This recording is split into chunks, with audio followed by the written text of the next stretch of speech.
What's up, guys? Bang, bang. This was a big week in the Bitcoin market. First, we have Bitcoin hitting a 2023 high. Now, Bitcoin starting the year up 88%. Those are big boy numbers. But it's not just on a global basis. If you go and you look around the world, Bitcoin is hitting an all-time high in Egypt. That is because the currency is being debased and Bitcoin continues to do exactly what it was designed to do. Now, a big part of what is driving the price appreciation of 88% to start the year on that global market is BlackRock and Larry Fink. Larry Fink recently went on television and he had a lot to say about Bitcoin. Somehow, the CEO of BlackRock has become the chief marketing officer of Bitcoin. Here's a part of Larry's appearance. Can you talk about where crypto fits? Well, I can't talk about Bitcoin because we have a filing with the SEC, so I'm prohibited. I can talk about crypto in general, and I can talk about what we have done. You know, we believe we have a responsibility to democratize investing. And we've done a great job. And the role of ETFs in the world is transforming investing. And I think we're only at the beginning of that. I mean, we believe the fixed income market is going to become multiple $1 trillion in ETFs. Equities will continue. More and more of the market will be delivered through an ETF platform. If you think about what was done 20 years ago now with the advent of a gold ETF, that really democratized gold investing. It brought down the cost of transaction for gold. I mean, the cost of transacting physical gold is absurd. And now with crypto, the idea of democratizing that role, the cost right now to transact is quite expensive. We're talking points, not decimal points. And so that's a big point. Two, over the last 5 years, more and more our global investors are asking us about the role of crypto. And as I said, I do believe a lot of crypto is going to be, it's an international asset. It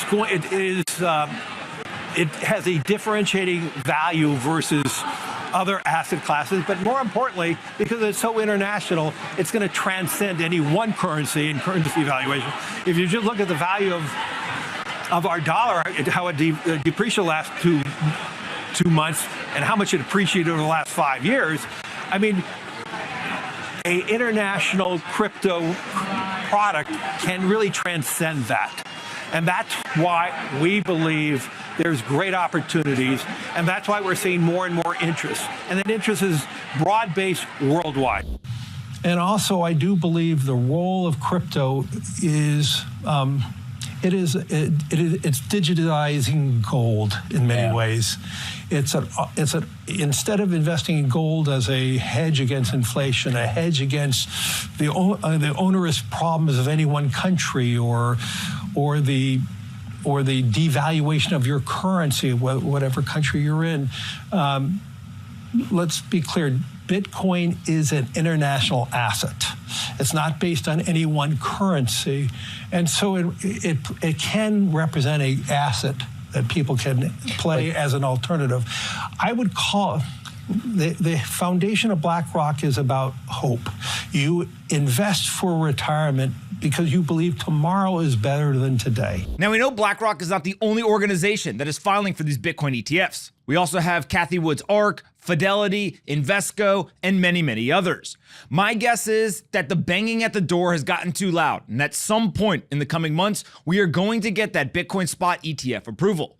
Now, one of the other reasons why this is really important is that the amount of Bitcoin that is sitting on exchanges, think about this as the free float or something that people can come and buy, is only 11.5%.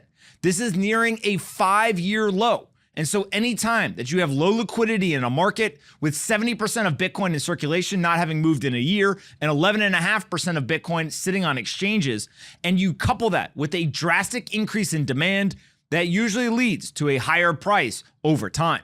And so that 88% start to the beginning of the year may not be the full story. We still got the second half of the year to go. Now, of course, there's also a ton of excitement because there's a judge in the United States who has come out and said that XRP is not a security.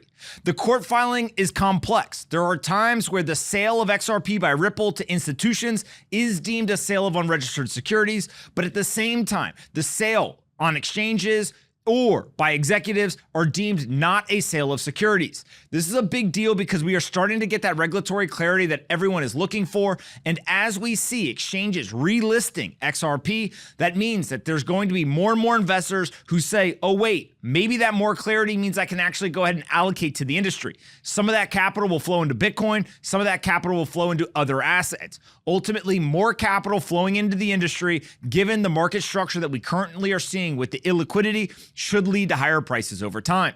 That's it for this week. I hope you guys enjoyed it. I'll see you guys next Saturday.